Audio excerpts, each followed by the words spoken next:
the lion of the African savannah. The tiger, whose range spreads from Siberia down through the Asian continent to the tip of Africa. The black mamba.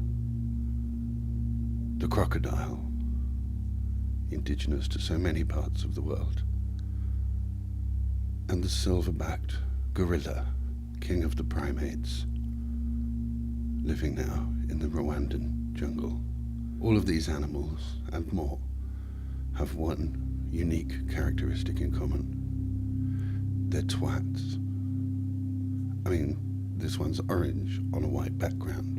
It's not surprising, it's an endangered species. So let's go back to this lion.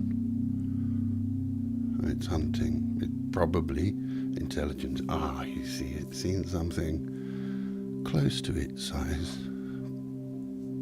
And yet, it's surrounded by its family. Is that a good time, do you think, to try and bring it down?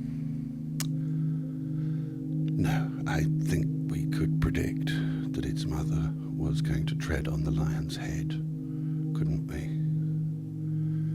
Now, does the lion have the sense to run away? No, it seems to think it has some sort of dibs on the baby, whatever that is. And of course, the mother, whatever that is, has a different plan.